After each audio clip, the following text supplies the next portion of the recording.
السلام علیکم۔ اپنی زندگی کو سمجھنے کی چاہت رکھنے والوں کے لیے آج کی ویڈیو بہت خاص ہے۔ اللہ تعالیٰ نے انسان کو دنیا میں بھیجا زندگی کی سمجھ کے لیے، انسان ادھر ادھر نہ بھٹکیں، اس لیے ان کی ہدایت کے لیے نبیوں اور کتابوں کو بھی بھیجا۔ جو ایمان والے ہوئے ان کے لیے جنت کی خوشخبری سنائی، اور ان ایمان والوں کو یہ بھی بتایا کہ ایمان کا صلہ جنت کی صورت میں انہیں ضرور ملے گا، لیکن اس کے لیے زبانی دعویٰ یعنی یہ کہنا کافی نہیں کہ ہم ایمان لائے، ہم مسلمان ہوئے، بلکہ اللہ نے جنت پانے کے لیے ایک اور قانون بنایا جس کے بعد صرف زبانی دعویٰ کرنے والوں اور سچے مومنوں میں فرق ظاہر ہو جاتا ہے۔ اللہ تعالیٰ نے ارشاد فرمایا، بسم اللہ الرحمن الرحیم، احسب الناس ان یترکوا ان یقولوا آمنا وہم لا یفتنون، کیا لوگوں نے یہ سمجھا ہے کہ صرف ان کے اس دعوے پر کہ ہم ایمان لائے ہیں ہم انہیں بغیر آزمائے ہوئے ہی چھوڑ دیں گے؟ سورہ عنکبوت آیت نمبر 2۔ حضرت سعد رضی اللہ تعالی عنہ فرماتے ہیں، میں نے رسول اللہ صلی اللہ علیہ وسلم سے عرض کی، یا رسول اللہ، لوگوں میں سب سے زیادہ سخت آزمائش کس کی ہوتی ہے؟ آپ صلی اللہ علیہ وسلم نے ارشاد فرمایا، انبیاء اکرام علیہم الصلاۃ والسلام کی، پھر درجہ بدرجہ جو اللہ کے قریب ہیں ان کی آزمائش ہوتی ہے۔ آدمی کی آزمائش اس کے دین کے مطابق ہوتی ہے، اگر دین میں وہ مضبوط ہو تو سخت آزمائش ہوتی ہے، اور اگر دین میں کمزور ہو تو اس کے دین کے حساب سے آزمائش کی جاتی ہے۔ بندے کے ساتھ یہ آزمائشیں ہمیشہ رہتی ہیں، یہاں تک کہ وہ زمین پر اس طرح چلتا ہے کہ اس پر کوئی گناہ نہیں ہوتا۔ فتنے کا مطلب ہے آزمائش، امتحان۔ اللہ تعالیٰ نے یہ نظام اور قانون رکھا ہے کہ وہ مومنوں کا امتحان لیتا ہے۔ ایمان کا دعویٰ کرنے والوں کو وہ ایسے موقعوں سے گزارتا ہے کہ وہ اپنے دعوے کو ثابت کریں۔ اللہ تعالیٰ جس کے لیے جیسے چاہے امتحان رکھے، مومن بندے کو اس سے گزرنا پڑے گا، اور وہ امتحان بھی ایمانی قوت کے مطابق لیتا ہے، جس کے بعد ہی مخلص مومن اور منافق میں فرق ظاہر ہو جاتا ہے۔ مومن کے گناہ جھڑتے ہیں، درجے بلند ہوتے ہیں، اور منافق جو اپنے دعوے پر ٹک نہیں پاتا وہ اللہ کی ناراضگی مول لیتا اور ہلاک ہوتا ہے۔ آقا کریم صلی اللہ علیہ وسلم نے ارشاد فرمایا، بڑا ثواب بڑی مصیبت کے ساتھ ہے، اور جب اللہ تعالیٰ کسی قوم سے محبت فرماتا ہے تو انہیں آزمائش میں مبتلا کرتا ہے، پھر جو اس پر اللہ سے راضی ہوا تو اس کے لیے اللہ تعالیٰ کی رضا ہے، اور جو آزمائش میں اللہ تعالیٰ سے ناراض ہوا تو اس کے لیے اللہ کی ناراضگی ہے۔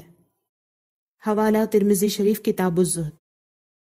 ان فتنوں میں انسان کے دل کی کیا کیفیت ہوتی ہے، آئیے اس کو بھی حدیث مبارکہ سے جانتے ہیں۔ تعرض الفتن علی القلوب کالحصیر عودا عودا فأی قلب اشربها نکت فیہ نکتۃ سوداء وأی قلب انکرها نکت فیہ نکتۃ بیضاء حتی تصیر علی قلبین علی ابیض مثل الصفا فلا تضره فتنة ما دامت السماوات والأرض والآخر أسود مربادا كالكوز مجخيا لا يعرف معروفا ولا ينكر منكرا إلا ما أشرب من هواه۔ لوگوں کے دلوں پر فتنے اس طرح ڈالے جائیں گے جس طرح چٹائی کے تنکے ہوتے ہیں، یعنی جس طرح چٹائی میں تنکے ایک کے پیچھے ایک لگائے جاتے ہیں، اسی طرح سے دلوں پر ایک کے بعد ایک فتنے ڈالے جائیں گے۔ تو جو دل ایک ایک فتنے کو قبول کرتا جائے گا اس میں ایک ایک کالا نقطہ ڈال دیا جائے گا، اور جو دل ان ایک کے بعد ایک آنے والے فتنوں کو قبول کرنے سے انکار کرے گا اس میں سفید نقطہ پیدا ہو جاتا ہے۔ یہاں تک کہ انسانوں کے دل دو طرح کے ہو جائیں گے، ایک تو روشن سفید سنگ مرمر کی طرح، اس دل پر کوئی بھی فتنہ اثر نہیں کر سکتا جب تک زمین اور آسمان قائم ہے، اور دوسرا راکھ کی طرح کالا دل اوندھے برتن کی طرح ہو جائے گا۔ ایسا دل نہ تو اچھائی کو اچھائی سمجھے گا اور نہ برائی کو برا جانے گا، اس کو بس اپنی خواہشوں سے مطلب ہوگا۔ حوالہ مسلم شریف کتاب الایمان۔ ان سب دلائل کو سننے کے بعد اچھی طرح معلوم ہو گیا کہ اللہ کی جانب سے رکھی گئی آزمائشوں اور فتنوں سے مسلمان کو گزرنا ہی ہے۔ روزانہ ہمارے دل پر کئی فتنے گزرتے ہیں، ان فتنوں سے بچنے والا دل اتنا روشن اور مضبوط ہو جاتا ہے کہ اس کے بعد باہری فتنے اس پر کچھ اثر نہیں کرتے، بڑے سے بڑا فتنہ بھی اس کا کچھ نہیں بگاڑ سکتا، اور اگر اس کا الٹا ہو تو اس کا انجام بھی آپ نے حدیث میں سن لیا۔ اس طرح اپنے دل کو مضبوط اور روشن بنانے یا اسے کالا اور سخت ڈھیٹ بنانے کا موقع سب کو دیا گیا ہے۔ یاد رہے، یہ قانون صرف ان کے لیے ہے جو ایمان کا دعویٰ کرتے ہیں، ورنہ جو کھلے عام کافر ہیں ان کا اس میں کوئی حصہ نہیں۔ ان کو دنیا میں بغیر کسی آزمائش کے گزارا جائے گا اور وہ سیدھے آخرت میں اپنے کفر کا انجام بھگتیں گے۔ فتنوں کا مقصد اور ان کے انجام کو سمجھنے کے بعد اب ہم یہ جانیں گے کہ ہماری روزمرہ زندگی میں ہمارے لیے کون کون سی آزمائشیں رکھی گئی ہیں جن سے سب کو گزرنا پڑتا ہے، بلکہ ہم روزانہ ان فتنوں سے گزر رہے ہیں۔ پہلا فتنہ، شیطان۔ بڑے شیطان ابلیس کو قیامت تک کی زندگی دی گئی ہے اور اس کو انسانوں کے لیے آزمائش بنایا گیا کہ وہ انسان کو برائی کی طرف بلاتا ہی رہے گا، لیکن انسان کو چاہیے کہ اس کی ہر آواز کو نظر انداز کر کے اس کی ہر دعوت کو ٹھکرا کر اللہ کی راہ پر چلتا رہے۔ اس بڑے ابلیس شیطان کے علاوہ ہر انسان کے ساتھ ایک ہمزاد شیطان پیدا کیا جاتا ہے جو ہمیشہ اس انسان کے ساتھ رہتا ہے اور ہمیشہ اس کو برائی کا راستہ دکھاتا ہے۔ لہٰذا صبح سے شام تک، شام سے صبح تک انسان کے لیے یہ آزمائش ہے۔ ہر بار برائی کو ٹھکرانے اور نیکی کو اپنانے میں کامیاب ہوتے رہنا ہے مرتے دم تک۔ دوسرا فتنہ، نفس۔ نفس انسان کے اندر رکھا گیا ہے لیکن یہ شیطان کا بھیدی ہے۔ شیطان جب برائی کو پیش کرتا ہے تو نفس اس کی طرف فوراً مائل ہوتا ہے۔ اس شیطان کی طرح یہ بھی برائی کو اچھا کر کے ہمیں دکھاتا ہے، برائی کی لذت پا کر خوش ہوتا ہے۔ اس فتنے سے بچنے کے لیے روح اور عقل کو طاقتور بنا کر نفس کو اس کے کنٹرول میں رکھنا ضروری ہے۔ یہ فتنہ بھی ایک بار کا نہیں بلکہ 24 گھنٹوں کے لیے ہے۔ اگر عقل یا روح کسی موقع پر کمزور پڑ جائے تو نفس پوری طرح انسان کے اندر کی حکومت سنبھال لیتا ہے، پھر وہ انسان وہی کرنے لگتا ہے جو نفس اور اس کی خواہشات کراتی ہیں۔ خود کو آخری سانس تک نفس کی حکومت سے بچانا یہ ہمارے لیے امتحان ہے۔ تیسرا فتنہ، حیات۔ حیات یعنی زندگی۔ ہم زندہ ہیں، یہ زندگی بھی ہمارے لیے آزمائش ہے۔ اس زندگی کو سنبھالنا ہم پر فرض ہے۔ آزمائش یہ ہے کہ اس زندگی اور اس کی لوازمات یعنی زندگی سے جڑی چیزوں میں گم ہونے سے خود کو بچانا ہے۔ ہماری روح کو ایک جسم میں رکھ کر اس دنیا میں بھیجا گیا ہے، یہ زندگی ہے۔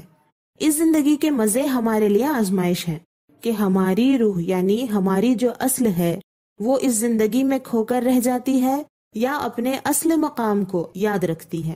یہ آزمائش بھی ہمہ وقتی ہے، یعنی جب تک زندہ ہیں تب تک یہ آزمائش ہمارے ساتھ ہے۔ اس بات کو اچھی طرح سمجھنے کے لیے انسان کو اپنی حقیقت جاننی ضروری ہے، تبھی وہ زندگی کے فتنے کو سمجھ سکے گا اور خود کو زندگی کی محبت میں گمراہ ہونے اور اس کی آزمائش میں ناکام ہونے سے بچا سکے گا۔ نمبر 4، موت۔ زندگی کے ساتھ موت ہے۔ موت اس دنیا کی زندگی کا فل سٹاپ ہے، ہمارے وجود کا نہیں۔ یعنی موت سے ہم پوری طرح ختم نہیں ہوتے، بلکہ موت کے ذریعے ہم صرف دنیا کے جسم اور دنیا کے سامان کو اس دنیا میں ہی چھوڑ دیتے ہیں۔ یہ سامان دنیا کی جدائی ہمارے لیے آزمائش ہوگی، اور ان سامان زندگی سے جتنا زیادہ دل لگا ہوا ہوگا یہ آزمائش اتنی ہی سخت ہوگی۔ موت کا خیال بھی زندگی سے محبت کرنے والوں کے لیے فتنہ ہے۔ موت سے بچنے کے لیے بندہ اللہ کی نافرمانی کرنے کو بھی تیار ہو جاتا ہے یا اس کی فرما برداری میں ہی موت آنے کو پسند کرتا ہے، یہ اس کے لیے آزمائش ہے۔ نمبر 5، خیر و شر کا فتنہ۔ خیر کا مطلب ہوتا ہے اچھا اور شر کا مطلب ہوتا ہے برا۔ ہمارے لیے اپنی سمجھ کے لحاظ سے کوئی چیز اچھی ہوتی ہے، کوئی چیز بری ہوتی ہے۔ کسی چیز کو طبیعت ناپسند کرتی ہے اور کسی کو پسند کرتی ہے، کسی میں طبیعت تھکن محسوس کرتی ہے اور کسی میں آرام، کسی میں درد و تکلیف محسوس کرتی ہے اور کسی میں سکون۔ ان سب کو دور رکھ کر صرف صحیح یا غلط کی بنیاد پر خیر والی چیز کو یعنی اچھی چیز کو اختیار کرنا اور شر کو چھوڑ دینا یعنی برائی کو چھوڑ دینا اور اس پر راضی رہنا، یہ ہم پر فرض ہے۔ ہم یہ کر پاتے ہیں یا نہیں، اس کی آزمائش کے لیے ہماری زندگی میں خیر اور شر الگ الگ شکل و صورت میں سامنے آتے ہی رہتے ہیں۔ زندگی میں اچانک کبھی بھی یہ امتحان سامنے آ جاتا ہے۔ پچھلے دور کے مقابلے میں اس دور میں چونکہ شر زیادہ ہے، اس لیے شر کو اپنا کر ہلاک ہونے کا چانس ہمارے لیے زیادہ ہے، اس لیے اس فتنے کی سمجھ زیادہ ضروری ہو جاتی ہے۔ نمبر 6، جہالت۔ اللہ کے خاص بندوں کو چھوڑ کر باقی عام انسانوں کے لیے اللہ نے یہ نظام رکھا ہے کہ وہ بے علم پیدا ہوتے ہیں۔ جاہل ہوتے ہیں۔ جہالت یعنی کسی معاملے میں حق اور سچ کا پتہ نہ ہونا، یہ بڑی آزمائش ہے۔ اس آزمائش سے نکلنے کے لیے ہر انسان پر فرض ہے کہ علم حاصل کر کے زندگی کو نبھائے، اور علم بھی وہ حاصل کرے جو زندگی کو بہتر بنانے میں فائدہ مند ہو، ورنہ بیکار باتیں دماغ میں سٹور کرنا جہالت کو دور نہیں کرتا۔ اس زمانے میں اگر بندہ علم حاصل کر کے زندگی کے مسائل کو حل نہیں کرتا تو وہ ناکام ہے اور جانوروں میں شمار ہے۔ زندگی کے ہر مسئلے میں حق کی تلاش کرنا، علم حاصل کرنا اور اس کے مطابق فیصلے کرنا ہی اس جہالت کی آزمائش میں کامیاب ہونا ہے۔ اس کو بعض جگہ بے وقوفی کا فتنہ بھی کہا گیا ہے۔ اللہ نے انسان کو عقل دی اور اس کی وجہ سے انسان کو دوسرے حیوانوں سے اونچا مقام دیا، لیکن جب انسان اپنی عقل کو استعمال نہ کرے تو وہ حیوانوں کے برابر بلکہ ان سے بھی گیا گزرا ہو جاتا ہے۔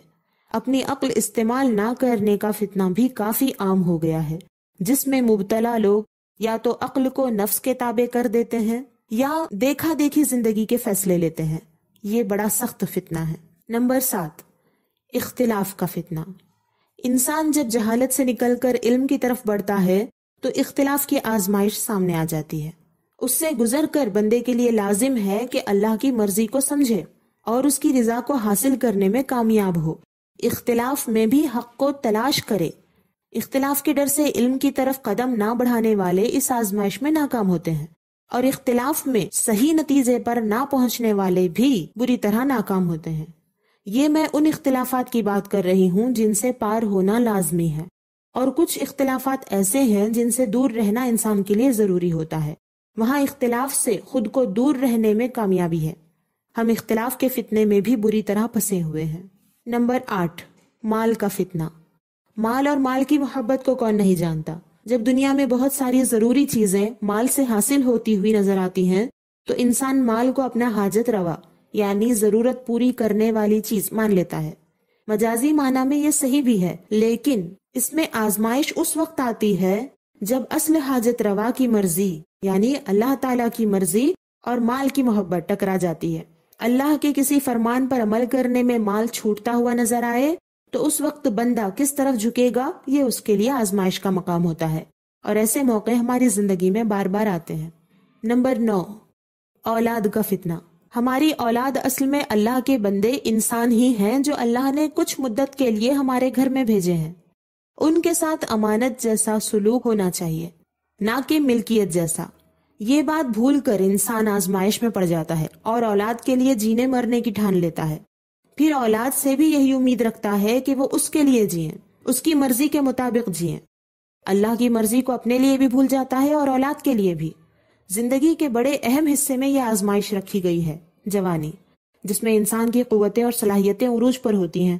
اولاد کے فتنے میں مبتلا انسان ان سب قوتوں کو اولاد پر نچھاور کرتا ہے، لیکن جو بندہ اس فتنے کی صحیح سمجھ رکھتا ہے وہ اتنی ہی قوتیں اپنی اولاد پر صرف کرتا ہے جتنا ان کا حق ہے، اور ان کو اللہ کی امانت مان کر ان کی صحیح پرورش کرتا ہے تاکہ اللہ کی دی ہوئی امانت اللہ ہی کی رہے۔ نمبر 10، عورت کا فتنہ۔ عورت بے شک گھر بلکہ کائنات کی اہم فرد ہے، اس کے بغیر زندگی کا نظام الٹ پلٹ ہو جاتا ہے۔ اتنا اہم کردار رکھنے والی عورت کبھی دنیا کے لیے بڑا فتنہ بھی بن جاتی ہے۔ عمومی طور پر عورتیں اپنی زندگی کے مقصد سے ناواقف ہونے کی وجہ سے خود اپنے لیے اور دوسروں کے لیے فتنہ بن جاتی ہیں۔ عورتیں شیطان کی رسیاں ہیں جن کے ذریعے وہ انسانوں کو پھانستا ہے۔ اس دور میں عورتوں کا فتنہ اس قدر عام ہو گیا ہے کہ بازار ہو یا گھر، انسان اس فتنے میں مبتلا ہے۔ بازارو عورتوں کا فتنہ تو آسانی سے سمجھ آتا ہے، لیکن گھریلو عورتیں بھی کئی طرح سے انسان کے لیے فتنہ ہیں۔ یہ تھے ٹاپ 10 فتنے جن سے ہمارا روز سامنا ہوتا ہے۔ میرا یہ دعویٰ نہیں کہ بس یہی 10 فتنے ہیں ہماری زندگی میں، بلکہ ان کے علاوہ بھی زندگی میں فتنے ہیں، چھوٹے بڑے بہت سارے فتنے ان 10 فتنوں کے ذیل میں بھی آتے ہیں۔ یعنی اب جو ہم نے 10 فتنوں کے بارے میں سنا، ان میں سے ہر ایک کے تحت کئی طرح کی آزمائشیں ہو سکتی ہیں۔ جب ان پر تفصیل سے بات ہوگی تو بہتر طور پر انہیں سمجھا جا سکتا ہے۔ ابھی میں نے سرسری طور پر ان فتنوں کا صرف نام لے کر شمار کیا ہے۔ انشاءاللہ تعالی حیات رہی تو جلد ہی ایک ایک فتنے کے بارے میں تفصیل سے بتاؤں گی کہ قرآن و حدیث میں ان فتنوں کے بارے میں کیا کیا فرمان موجود ہیں، ان سے بچنے کے طریقے کیا کیا بتائے گئے ہیں، اور انشاءاللہ تعالی بزرگان دین جو ان فتنوں سے بچنے میں کامیاب تھے ان کی تعلیمات کی روشنی میں چند ایسی احتیاطی تدبیریں بھی ہم سیکھیں گے کہ ہمارے لیے اس دور میں ان فتنوں سے بچنا ممکن اور آسان ہو جائے، اور یہ بھی جانیں گے کہ ان میں سے ہر ایک فتنہ مزید بڑے فتنے اور بڑے فساد کا حصہ کس طرح بنتا ہے۔ اللہ تعالی ہم سب کو اپنے حفظ و امان میں رکھے، ایمان پر خیر و عافیت والی زندگی اور موت عطا فرمائے، آمین۔ اپنا اور اپنے پیاروں کا خیال رکھیں، اللہ کے ہو کر رہیں۔ اللہ حافظ۔